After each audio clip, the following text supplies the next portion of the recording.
پھر جب کئی دن آقا کا دیدار نہیں ہوا، پھر یہ نعت لکھی، اپنے آپ کو مخاطب کیا، اے احمد رضا، تو رسول اللہ کا فقط دعوے دار نہیں ہے محبت کا، اور فقط تو دیدار کا دعوے دار نہیں ہے، یا لاکھوں ہزاروں رسول اللہ کے دیدار کے طالب پھر رہے ہیں، ہر ایک چاہتا ہے مجھے رسول اللہ کا دیدار ہو۔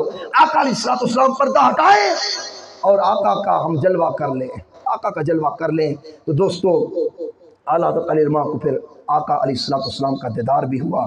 آقا علیہ السلام نے اپنے فیض سے پھر میرے علی شاہ صاحب کو جیسے دیدار ہوا، کتے میرے علی کتے تیری ثنا، مشتاق تھی کتے جال لڑیاں۔ پھر جب پردے ہٹے آقا کا چہرہ سامنے آیا، کہا سبحان اللہ ما اجمل کا ما احسن کا ما اکمل کا، کتے میرے علی کتے تیری ثنا، مشتاق کی کتے جال لڑیاں۔ آقا کو دیکھ کر کہا سبحان اللہ ما اجمل کا، یا رسول اللہ آپ کتنے حسین ہیں، ہم تو فقط پڑھتے رہے، آپ حسین تھے، ما اجمل کا، پڑھنا اور بات ہے، آنکھوں سے دیکھنا اور بات ہے، ما اجمل کا ما احسن کا ما اکمل کا، کتے میرے علی کتے تیری ثنا۔ دوستو چاہتے ہو کہ رسول اللہ کرم فرمائے، جھولیاں بھرے کرم سے، دیدار سے، آقا سے جڑ جائے، یہی تمنا ہے میری۔ اس لیے درس سے بخاری 3 سال ہونے والے ہیں، ہر درس میں آتے ہیں، نہ کبھی میں نے اپنی بات کی نہ کسی اور کی، اس درس میں ہم نے بات کی تو آمنہ کے لال محمد مصطفیٰ کی، حضور کی بات کی، حضور کی ادب کی، حضور کی تعظیم کی، حضور کے عشق کی بات کی۔ اس لیے جوانوں آج کی کامیابی کسی اور شے میں نہیں، رسول اللہ کا فقیر اور منگتا بننے میں ہے۔ اللہ آپ سب احباب کانا قبول فرمائے۔ وما علینا الا البلاغ المبین۔